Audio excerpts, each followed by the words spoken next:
C'est pas tout le monde qui a les moyens de se payer un avocat pour se défendre en cours. Bon, je pense que j'ai tout, là. C'est ça, ouais. Bon, ben, salut! Salut.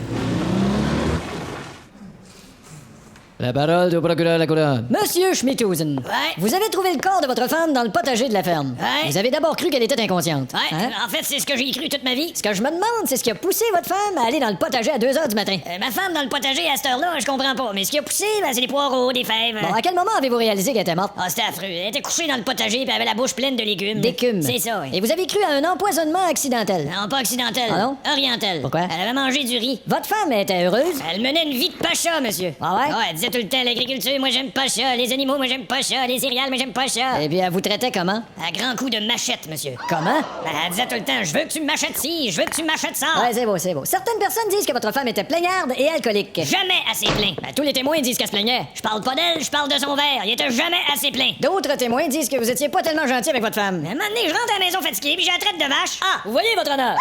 Il veut dire qu'il s'occupe de la traite des vaches. Bon, continuez. Monsieur Schmidhusen, pratiquiez-vous sur vos animaux des bestialités?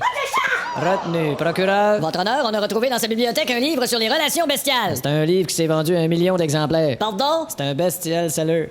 Bon, alors, monsieur Schmidhusen, votre femme vous comblait-elle sexuellement? Ben là, vous savez, quand on vit à la campagne. Vous faisait-elle l'amour oral? Non, justement, elle me faisait l'amour rural. Bon, quels autres animaux vous élevez? Il y a le porc. Et pourquoi le porc? Ben parce qu'en plus de la viande, on peut tout faire avec le porc. Comme quoi? Chez nous, j'ai de la vaisselle en porcelet. Ah, d'accord. Avec le groin, on peut faire des prises de courant. Bon, ça va, ça va. Hein. Avec les casses, on Ouais. peut faire des maragosses. Merci. Des maragosses. On dit que vous emmeniez parfois les porcs dans la maison. Ben, quand il y avait un porc qui était malade, on y prêtait une chambre. C'est vrai. Dans ce temps-là, on faisait chambre à porc. Mais c'est pas un comportement normal. Ben, il y a pire que moi, mon voisin, il se sert de sa camionnette pour voler des veaux. Quelle sorte de camionnette? Ben, une Volvo. Et que cultivez-vous? Du blé. Seulement du blé? Alors, chez nous, tout est fait de blé. D'accord. L'alcool de blé, même des tissus de blé. Ah bon? On a tout de blé. D'accord. Mon fils, à l'école, il y a toujours de blé. Puis vos économies, vous les cachiez en partie dans le potager. Ben oui. Vous seriez pas un petit peu dans le radin? Non, dans le radis, je l'avais caché. Je vais terminer. Je demanderai au jury de me faire parvenir la délibération. Merci.